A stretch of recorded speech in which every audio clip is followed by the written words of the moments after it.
Good afternoon and welcome to the 14th session of the 12th Annual PAFI Forum.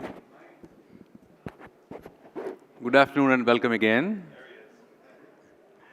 As one of the co-founders of PAFI, I am very proud of our growth over the last 18 years. I can still remember the first PAFI meeting that happened in the Cisco office in Barakamba Road. And it also reminds me that I completed 18 years in Cisco a few months ago. We had an interesting theme for this panel, Turbulence to Opportunity, Delhi between Washington and Beijing. The global geopolitics and geoeconomics are indeed going through major turbulence. The government and industry leaders around the world are asking their teams to fasten the seatbelts while we are riding this turbulence. The hope is that it is only an air pocket and not a deadly storm, and we will come out of it. India's positioning between two global giants, one to our east, other across the Pacific, has been the defining feature of our strategic autonomy. But as recent headlines remind us, the ground beneath us is shifting faster than ever. The United States and China, two of our largest trading partners, are locked in a contest of global supremacy. With Washington, we are on the path of getting out of the hesitations of history, as Prime Minister Modi called, to a place of trust and confidence. Our bilateral trade hit a record $131 billion in 2024, with technology, defense, services leading the charge. More than that, we have an enduring people-to-people connect in the United States. I'm almost sure that each one of us in this room have a family member in the US, maybe a sibling, aunt or uncle. Yet even the closest relationship face headwinds, tariff disputes, market access barriers, and increasing scrutiny on technology flows. With China, the story is equally nuanced. As the saying goes, we can choose friends, but not our neighbors. Despite the tensions in the border, China remains India's second largest trading partner, with our trade deficit widening to almost $100 billion last year. Whether we like it or not, our supply chains are deeply entwined. As the US and China rivalry intensifies, the question for India is not just how to avoid being caught in the crosshairs, but how to turn the turbulence into opportunity. There's a lot of talk about the art of the deal, but we just have to walk across to Sarojini Market in Delhi to know that every Indian can write a book on art of the bargain. Can we carve out a pragmatic new dynamic with China while reigniting the momentum with the US? Can we build resilience to our business, diversify our supply chains, and emerge as a trusted, neutral partner on the world stage?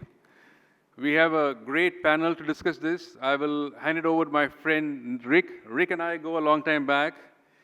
25 years ago, Rick used to come to see me in CII and get some readout about India, and now he's one of the foremost experts on India-US relationship. We see him on CNN, BBC, Al Jazeera, what have you. So I'll turn it over to your good hands, Rick. Take it out from here. Thanks, Harish, and I do appreciate all that counsel you gave me early on as I was trying to figure out big, crazy, dynamic India. Incredibly valuable. Now I think the United States takes the cake as the big, crazy place in a lot of ways. I actually came here from DC hoping to escape the madness a little bit, and then they put me on a panel where we're going to be focusing a lot on the madness, so there is no escape, I guess, from what's being unleashed on a daily basis. The disruptor-in-chief in DC. I do think that in a lot of ways, the same sort of policy ideas and thrust that we saw in Trump 1.0, but a whole lot more capability and intent to actually execute and carry things out than we saw last time around. It feels like at events like this, we've got two screens up here. I'm looking at myself and a clock, but we need one more that holds Truth Social up there. Because sometimes at these events, real life is moving even faster than some of the ideas and remarks that we've got on stage. Now, to the United States right now, I think to the administration, foreign policy, while it's certainly what we're going to be talking about, the truth of the matter is, in a lot of ways, it's a bit of the afterthought. We have a president that's really speaking to a very narrow sliver of American society that feels aggrieved by trade and doesn't understand why we have all these commitments on security. The world is at most probably an export market for goods that are made, or maybe a source of capital for coming in, but not a lot of thought on what else the world is going to provide and present necessarily. And I think from India's vantage point, he's elected once, well, maybe that's an anomaly. Elected twice, I think there's kind of an understanding this is likely to become somebody like Trump, an endemic part of U.S. politics, and seeing these things kind of come up and down, and changes in policy, might be something that becomes a little bit more endemic. But we'll try to unpack this as well as we can with really such a terrific group of experts up here with me on stage to talk about the repercussions, what it means for the U.S.-India lane, but of course how it's going to resonate across the Indo-Pacific, not just today, but as we look at things in the future. A lot of work's been done in recent years in areas like Quad and AUKUS and things like that. And we'd like to see, are those institutions going to be able to survive? Is there enough momentum behind it between the United States and partners where it'll come back? Or is we're going to have to rethink maybe what a security architecture looks like? So I think we'll start off by taking a look at, kind of the scene from Delhi. Here I was in Washington, D.C., as Harish mentioned, on TV. And of course, what did everybody want to talk about in the last couple of weeks? The SCO summit. And seeing Prime Minister Modi up there with Putin and Xi, and the announcements that came out, which there were a few. But then you look a little bit deeper, and there's been a whole lot of other serious engagements kind of happening simultaneously. Japan just before that, Philippines, and many others. So let me just turn it first over to Ambassador Kantha. I wonder if you can take a minute and talk to us a little bit about balance. Is the Russia, China, India going to become a thing that the world needs to pay attention to? Are there ceilings to that? I'd love for you to kind of unpack a little bit on what you've seen in the last couple of months with some of India's big engagements.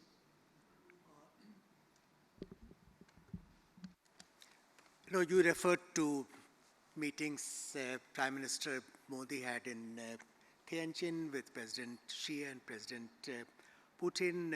Earlier he had traveled to Japan. There was a visit from the Philippines. India is trying to recalibrate its major power relationships. Clearly, there is massive disruption in global geopolitical landscape. I think that's a truism now. Even our relations with the USA, which had remained on a relatively steady course for 25 years, is under considerable stress. But certain optics which came out from Tianjin, the way they were interpreted in some quarters in the West, are perhaps a little exaggerated. We are not looking at a strategic realignment on part of India. If anything, India would like to preserve and conserve its strategic linkages with USA, though it's not going to be easy because a whole lot of heavy lifting will have to be done by both sides. There has been real damage done to the relationship, no doubt about it. With China, we are clearly not looking at India-China axis coming up. There are far too many contradictions, far too much baggage in India-China relations to have that kind of concord or understanding with China. Essentially, we are seeking greater stability and predictability in our relations with China. As you mentioned, as Harish mentions, second largest trading partner. We have a very long border with China. Many reasons why we would like to have stable relations. Likewise, with Russia, it's an old relationship. We are not going to jettison it in a hurry. But any thought of Russia, India, China, troika emerging, frankly, that's not on the horizon, let alone India-China axis, which is, to my mind, not likely to happen. So we will seek to improve our relations with China. Drivers will be largely bilateral, though current geopolitical backdrop provides incentive to both China and India to accelerate the process of normalization, which commenced last year, in fact. It's not linked to what President Trump did or didn't do. But this will happen in a step-by-step manner. We are not looking at any kind of reset in India-China ties. Well, so since we touched on the India-China lane, and of course a lot of big issues you brought up there, I'm going to turn to Raja. I know you're relatively new to foreign policy, but let me offer you an easy one then. The balance of power across the region. You see shifting sands right now, and as I mentioned, you know, with the Quad, maybe, you know, the aspirations being brought down a bit, AUKUS under review. You know, India's thinking of its own options and how you manage security issues across the region. So how do you see things kind of evolving right now? Is it short-termism? Are the long-term interests still there? Anything that you think that we need to be taken away from this? No, I think the single most important feature in Asia in the last 30 years has been the rise of China, not just economic rise. Initially, a lot of us believed the rise will be peaceful. But I think, as the Chinese say, I mean, strong economy, stronger military, that economic power has translated into military power. And Chinese are not shy about exercising that power because they see their time has come and that they need to reclaim the leadership, the centrality in Asia. So the response to that Chinese approach has been very simple, I think, which is using the old Chinese statecraft. There was something called the 36 stratagems, which comes out of the Warring States period. Align with the far to balance the near. That is, align with the far to balance the near. You align with the distant power to deal with the power imbalance that has emerged with your neighboring power. And I think that's not a rare thing. I think much of Kautilya's Arthashastra or the Mandala theory says the same thing. Neighbor is the problem, so you got to create friends beyond the neighborhood to be able to manage it. Historically, I think India's approach to China has been, we will work with China to build a new world order. I think we've been cured of that over the last many years, and I think now, at least over the last decade, the policy has been aligning with the distant power to balance the challenges that China presents. That strategy seemed to be going reasonably well under the Trump administration 1 and Biden administration. But now you have under Trump 2.0, which is actually doubts have risen whether Trump is committed to the policy he actually initiated in the first term. The framing of the Indo-Pacific, the Quad, the AUKUS, a whole range of initiatives that Trump took. Today, there's reason to believe that is not going to be the policy. Now, we don't know where this will settle, but quite clearly, just as he's eager to do business with Russia and not rely on the allies, just similarly in Asia too, he sees Trump can do a direct bilateral deal with China. Therefore, he doesn't need allies to manage it. And this is compounded by turning alliances into a protection racket. That is, how much will you pay me to look up? In India, we're very familiar with the Hafta system. Now, I think it's a pretty brazen expression of it in the global scene. A third problem with Trump has been that trade uber alles, trade first foreign policy. That is, I've heard a Trump advisor speak a few weeks ago in East Asia. Look, just because your friend doesn't mean you get to, slack on my trade policy. Trade must stand on its own, and trade must be balanced. Therefore, anybody who has a surplus with us is good game for us to target. So I think together these three factors have created an imbalance, a new situation. So that's where we are left with. The assumption of where US was headed in Asia, that is now open to questioning. And therefore, I think everyone is going to scramble around. And my sense is I would say India, it's our karma, I think, to balance China. Because the structural conflict between India and China is so deep. The notion, there is a way of settling it, just accept Chinese hegemony. We're not at there, so someday maybe we will. At this point, we're not going to do it. So therefore, whether Americans are with us or not with us, we have to find a way of balancing China, which is what we did with Russia in the past. So therefore, I think that is the fundamental. So I don't think we can deviate from that policy. My sense is, having said all this, I don't think what you see now in Washington is the policy for the longer term. Already on Russia, we see Trump walking back from his belief that he can do a direct deal with Putin. I would say reality would begin to bite I don't think the Chinese are going to give him a favorable deal. Therefore, the structural contradiction between US and China are not going to disappear just because the US president wants them to disappear. And similarly, India's contradictions with China are not going to disappear. My sense is Trump will take a long route to come back to the same policies he initiated in Trump. And I think India is prepared to wait. Yeah, almost every single personnel decision he's made are China hawks. So it's just kind of the president seems to be the one holding the line so far on trying to maintain a trade deal, things like that. Yeah. Let me turn to Ambassador Puri. Okay, India has an announced strategy of strategic autonomy. I think the obvious thought from this, with all the craziness, double down on that. You can't trust a partner like the United States. Is that your take on things? Do you think that it's going to evolve in any significant ways, at least while Trump's in office, but maybe even kind of long term, or even accelerate what we'd seen before on making sure that India has a lot of friends and no, kind of alliances? Richard, thank you very much. I find this really wonderful. We want to talk about China and the United States. We have former Indian ambassador to China here, somebody who, in a sense, is a bigger ambassador for the United States than their ambassadors have been. And you have someone like me here, ambassador to the European Union, who dealt with the United Nations, etc., etc. Ajay Khanna, Harish, thank you very much, PAFI, for inviting me here. There's one very good reason why I'm wearing a bush shirt. I don't own a suit and a tie anymore.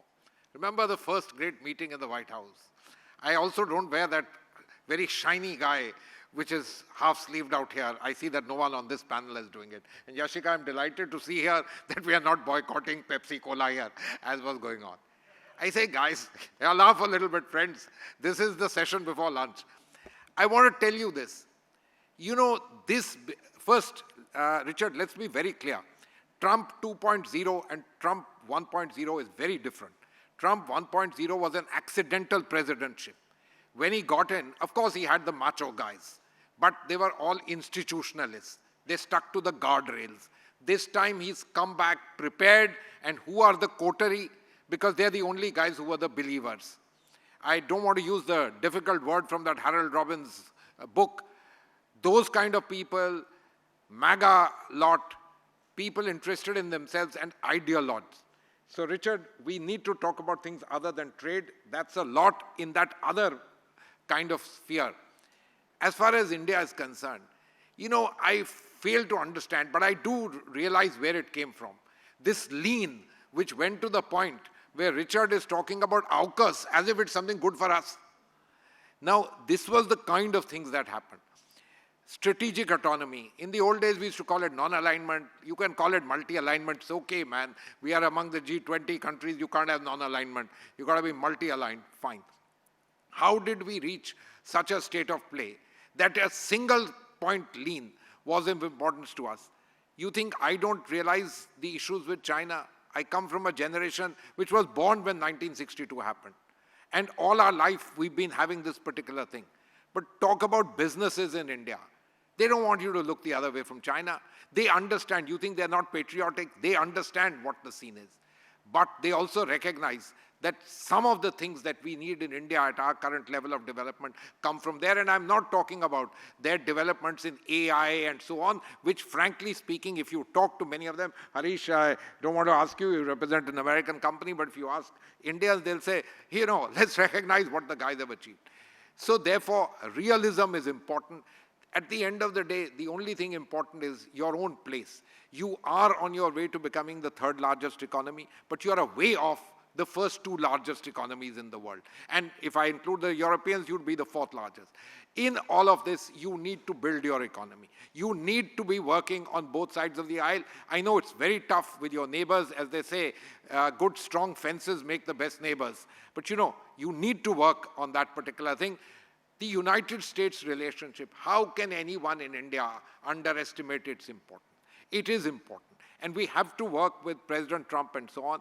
But I think fundamentally, the start has become rocky because we didn't quite understand that Trump 2.0 will not be Trump 1.0.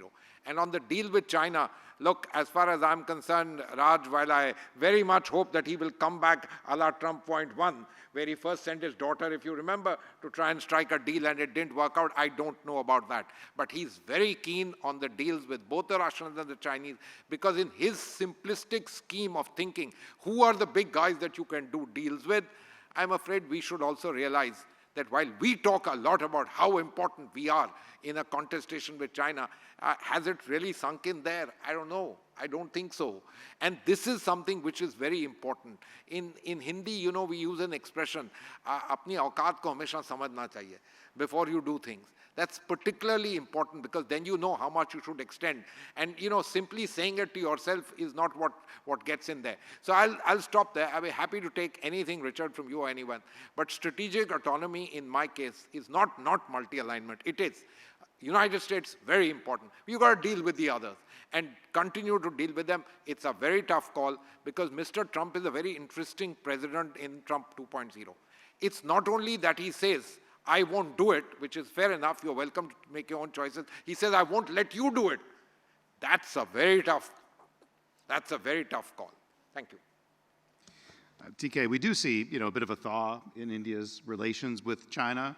I just wonder if you can talk to us a little bit about, you know, is there a natural ceiling on how high that can go? Are there other countries in Asia that have managed some kind of balance in their relations with China that you think is kind of a healthy sort of approach that India could consider at least as part of its strategy, or is it something that could take off into the stratosphere?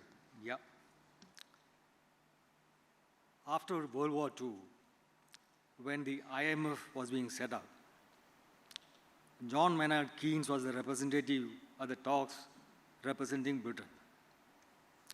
He proposed a new unit of account for global transactions, settling global transactions.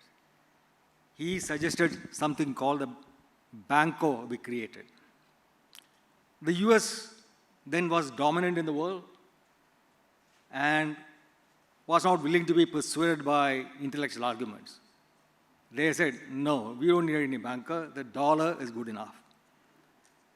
The dollar had been good enough then and continues to be the dominant currency in the world. And such is the dominance of the dollar, the US can use the dollar as a weapon, as powerful as hardcore ordnance, which it has in plenty. It can threaten us by cutting us off from the dollar in New York if we go ahead with Chabahar port. It can threaten any country with the weaponization of the dollar. How do you counter that? To counter that, India needs not just India's own strength, it needs the cooperation of other countries working in an institutional framework.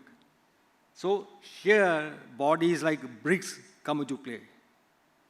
Now, I don't think many people take BRICS all that seriously. But at the last conference of BRICS in Russia, the one prior to Brazil, they took a decision to create something called a BRICS Clear, which is a clearing corporation for international transactions, like Euroclear in Europe, which is where Russia's assets are being held and frozen. So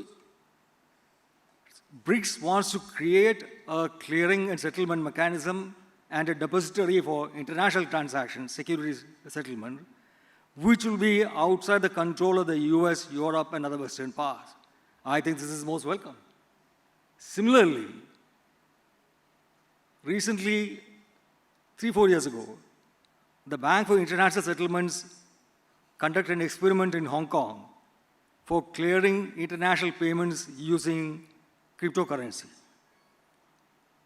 UAE, Thailand, Malaysia, and China, apart from Hong Kong, were involved in this.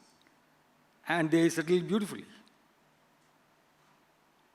If you want an alternative to the dollar to change the balance of power that exists, which is very one-sidedly in the United States' favor, you need to create a new way of settling international transactions, and that can only be a cryptocurrency on the blockchain.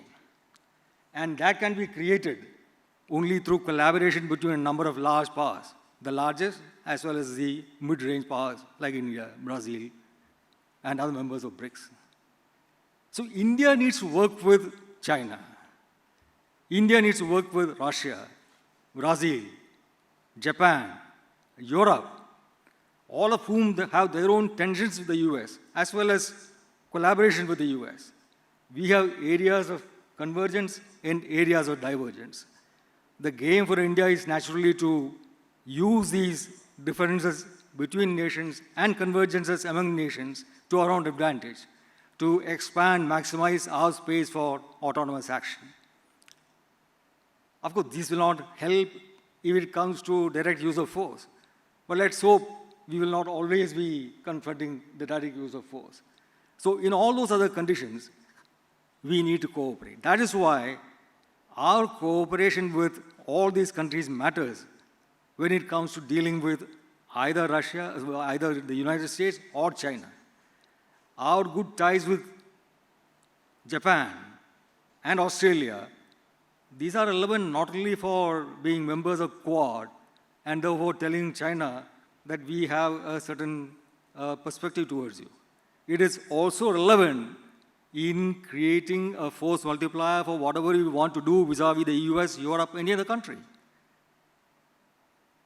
India and Japan actually took a decision to do some stuff in Africa jointly, using India's manpower, India's goodwill, and Japan's money. We didn't actually do much action on this proposal, but it seems to be something eminently doable. Africa is a country of 1 billion people, which is gradually coming into the mainstream of global development, which will require stuff, which will create individual surpluses, which will demand capital and generate returns.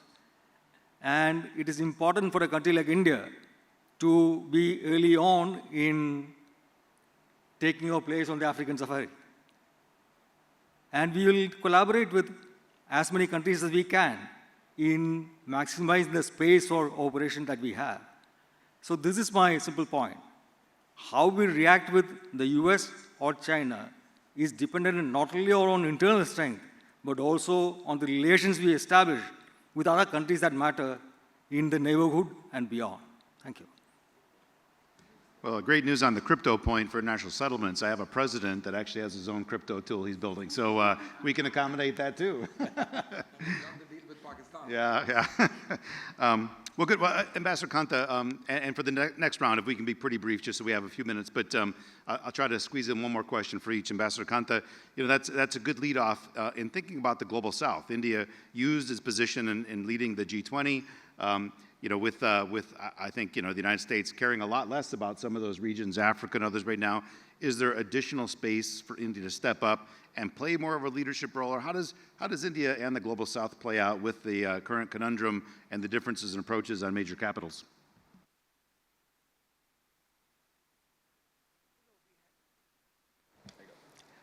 We have engaged with global South for a long time before this term became fashionable.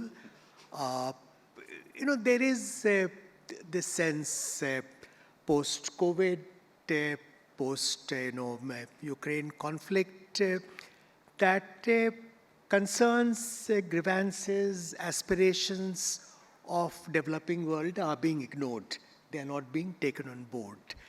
So, these anxieties coalesced in this construct which is being called Global South. It was there earlier also. It has been resurrected now. We sought to articulate those concerns by convening these summit conferences on Voice of Global South. But it has not been possible really to institutionalize Global South. There is so much divergence. It's not a cohesive unit. Global South is frankly not looking for leadership either. So when we talk to our colleagues in China, they make 2 points. One, that please recognize that China is part of Global South. Now, technically, that becomes a bit of a problem. Once your, per capita GDP is close to 14,000, becomes difficult to call you a developing country. Secondly, second point they make, recognize that China is the leader of Global South. In our private conversations, track 2 conversations, this often comes up. To that, our response is that, is Global South looking for leadership? I don't think it's looking for leadership. So India has been careful. We are talking about being voice of Global South, articulating concerns, grievances, aspirations, expectations of Global South, not leading Global South. But much of the work will have to be done bilaterally. It will not be done under some kind of a new architecture, which will bring countries of Global South under one platform. This brings me to another point, that what TK was talking about.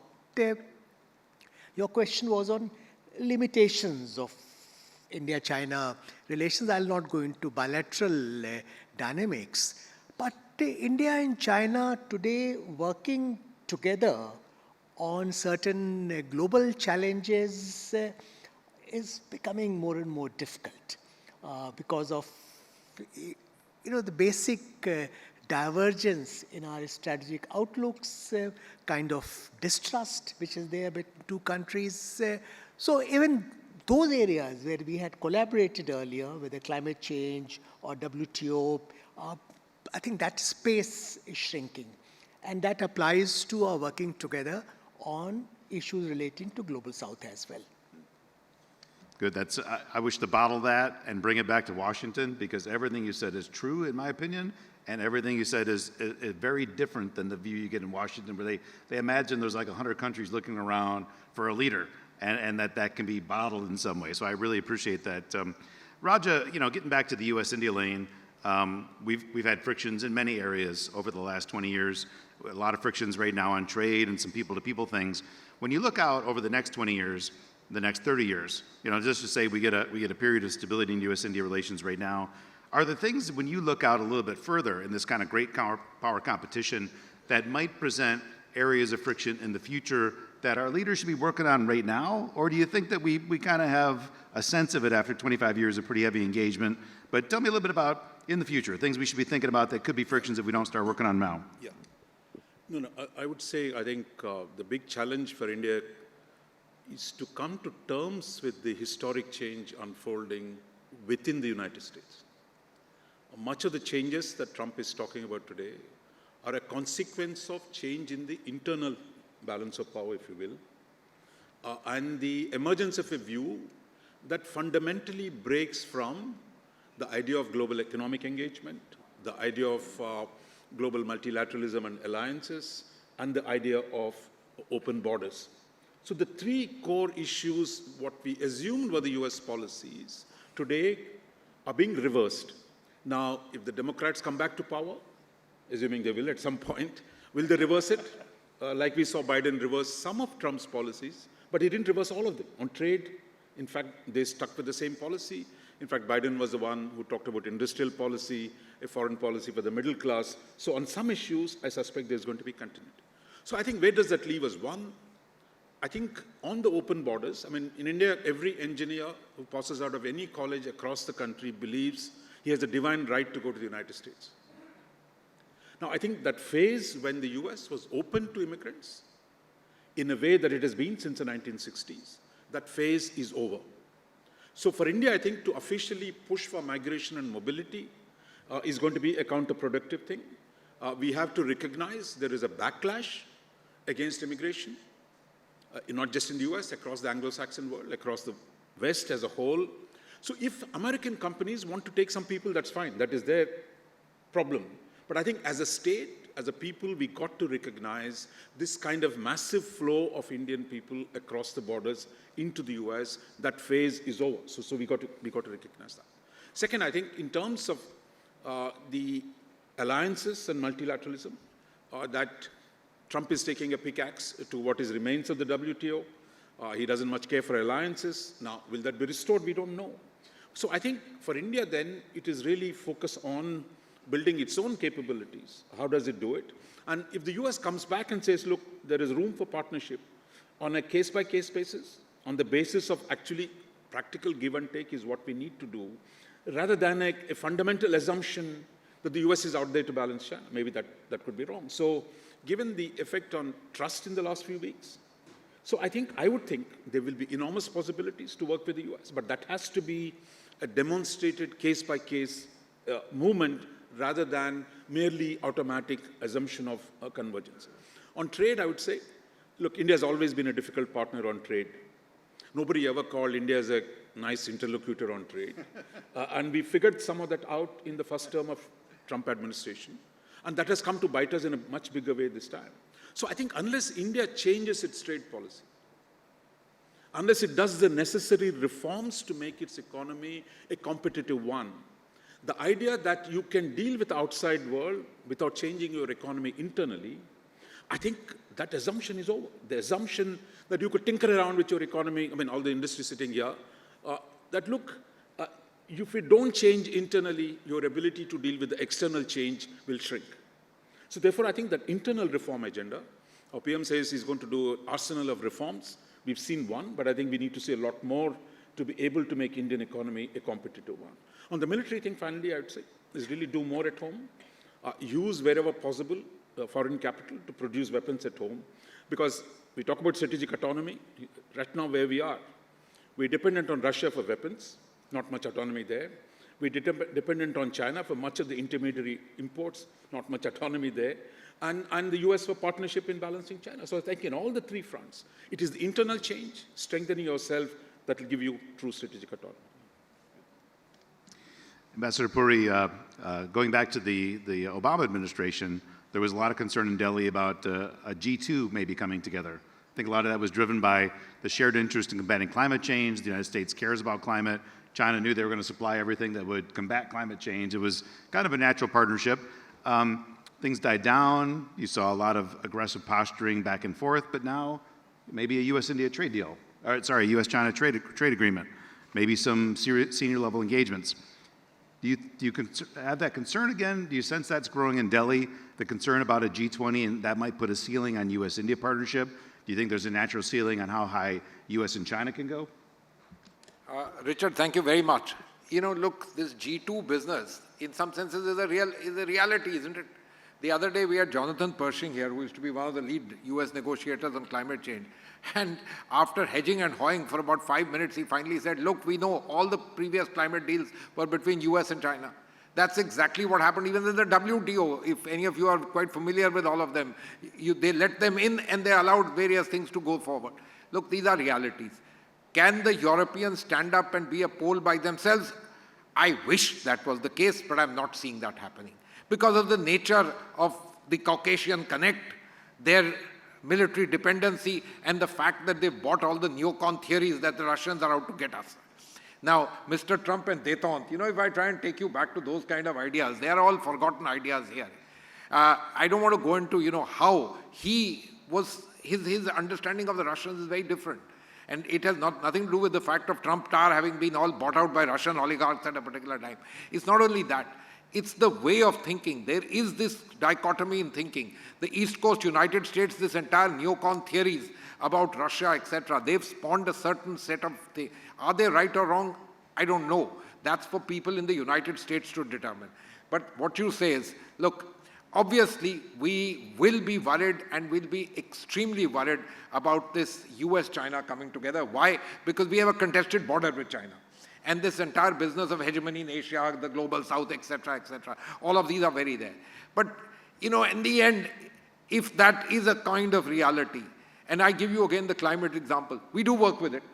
We do try and take things forward. In my opinion, and, you know, I see the time is running out, I want to make a very simple point.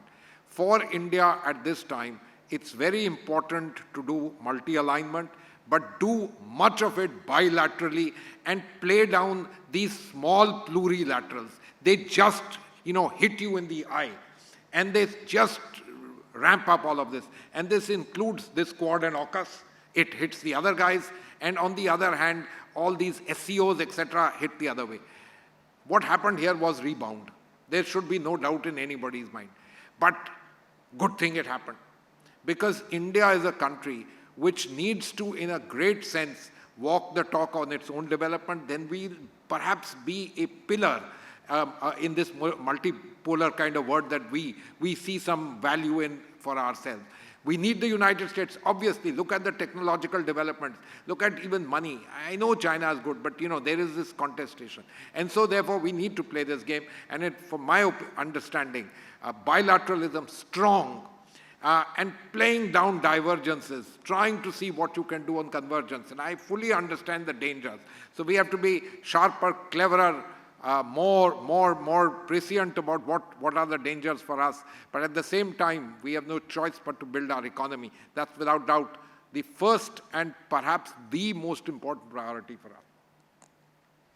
And before I throw it over to the audience, one last question. This is for TK, which is looking at India's own neighborhood.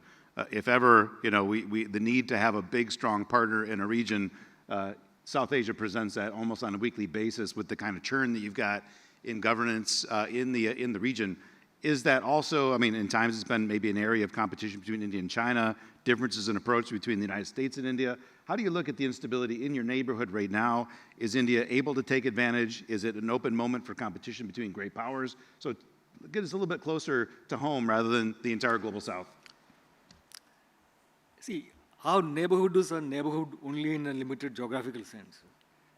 Pakistan has signed this pact with Saudi Arabia. It's not a neighborhood, but that pact affects us, right? Bangladesh is in turn influenced by China, by Pakistan, by the US.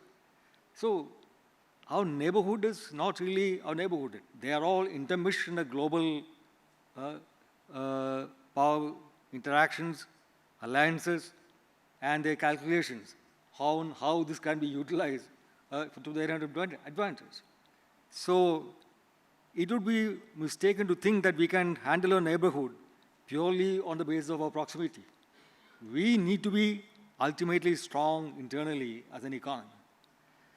India has 1,700 global capability centers where Indian talent is hired not to do back office work, but to do cutting-edge research, to develop technology whose proprietorship goes to those companies.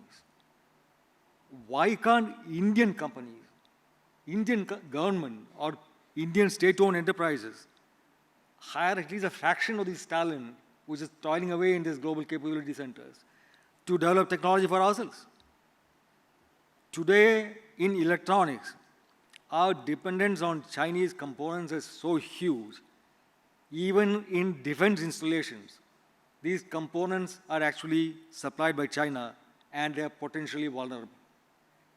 India was very proud of the indigenously built drones that were deployed in the latest Operation Sindhu. Every one of those drones has a control unit which is supplied from China. Okay, right now China hasn't used this against India, but potentially it's a vulnerability. So India needed to develop its own technological capability, manufacturing capability, and the commercial savvy to deploy this on a global scale. India has the potential. It is not being realized. I would address this forum of PAFI. This public affairs is actually your own internal affairs. How much is your company doing to step up R&D? The United Arab Emirates has developed its own artificial intelligence model based on Alibaba's Quen 2.0. UAE spends 1.7% of GDP on R&D. India spends 0.64% of GDP. Gabon spends 0.61% of GDP. We are approaching Gabon. We used to be 0.8% some years ago. And to change this, all of you have to step up. You have to tell your companies, you'll be doing yourself a service and you'll be doing your country a service. If instead of diversifying into paint, now you diversify into some technology-intensive new sector. I think we need to develop our own strength if you are to get anywhere, bilaterally, globally, multilaterally. Thank you. Well, thanks for that. I'm going to open it up to the floor. We had a couple of people that submitted questions ahead of time. I'll start off with Aseem Khanna. Is Aseem here in the room? There he is. We can get a microphone over to Aseem. And just introduce yourself, and if you have it for a specific person, let us know. Yeah, thank you. Good afternoon. Thank you for those incredible thoughts. My question is open for all, and here it is. So I'm Ashok Kantha, I take care of public policy at Vivo Mobile India. So my question is open for all. Instead of having to choose between Washington and Beijing, is there any possibility that India could be made indispensable, in a positive sense, of course, to both of them at the same time? And if yes, what are these sensitivities that need to be taken care of? Thank you. All right, we'll just go down the list, starting Raja. So real quick. So how can India become indispensable, for the great powers? So please. No, I think it's already been said, right? Economy, economy, economy. So if you grow at 8%, your market is bigger, you have the capabilities, you become indispensable. As Manjeev was saying earlier, look, today we are drifting into a bipolar world where US is at 30 trillion, China is at 20 trillion.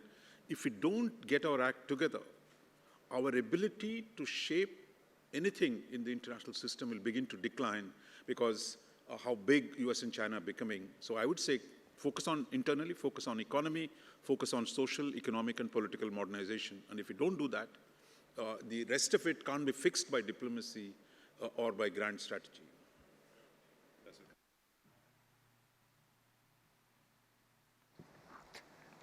In some ways, we'll have to make choice. It's not that we can become indispensable across the board for two great powers. What Raj and others are saying is absolutely correct.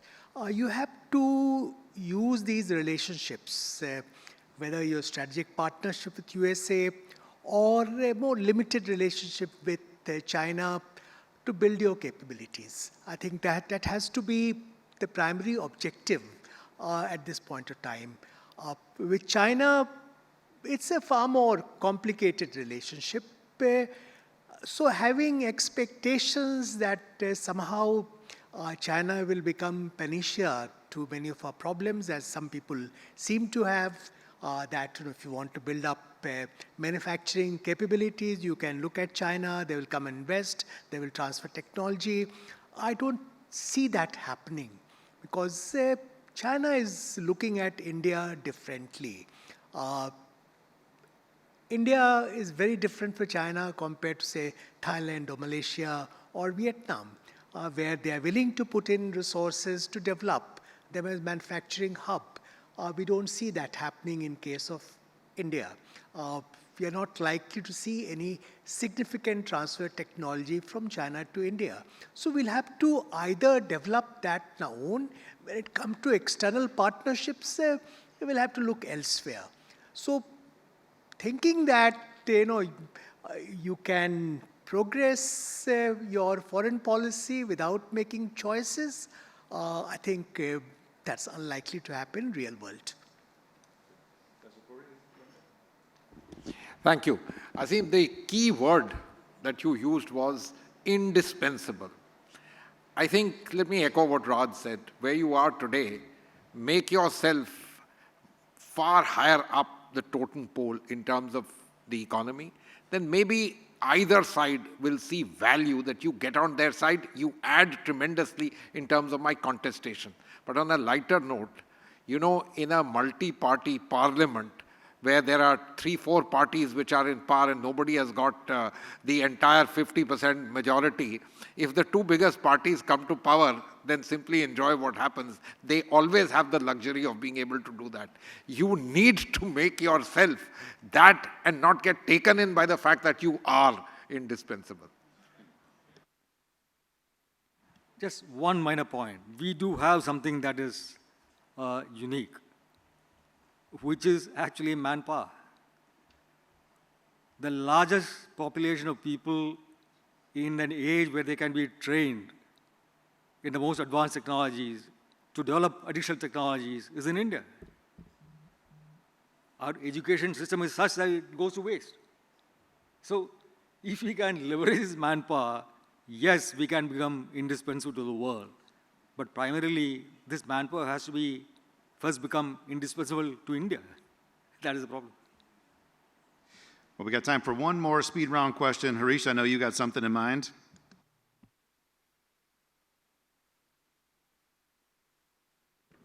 So, Rick, I'm not going to let you go so easily without answering any questions. So, there is some media speculation that you're senior advisor to President Trump.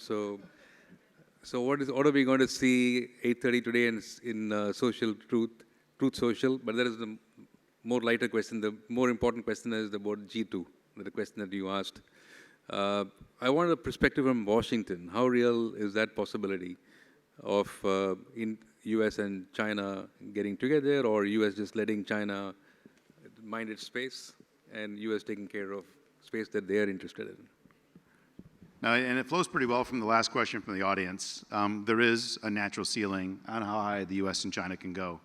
The US national security establishment, which is driving behind the scenes a lot of the regulatory interventions you've seen on chips, they're being held in abeyance right now by one person with the president.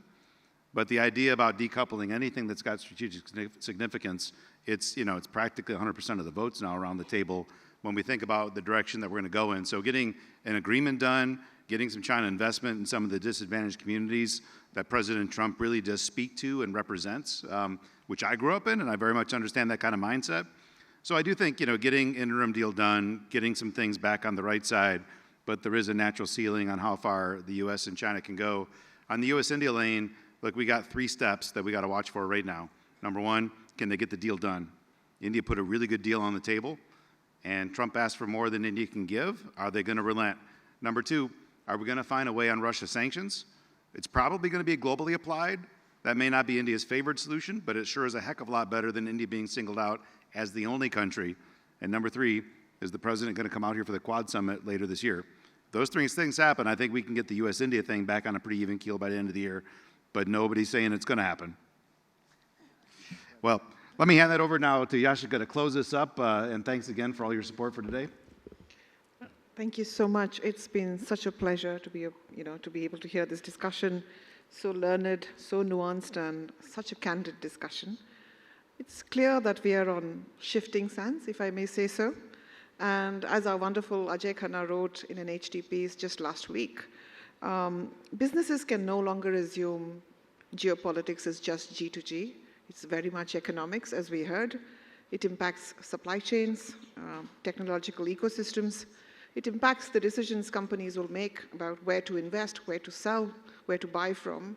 And therefore, it's incumbent upon those of us in public affairs to start engaging with governments. And I commend PAFI on this very, very timely discussion. And thank you so much to our wonderful panelists and to our wonderful moderator. Thank you.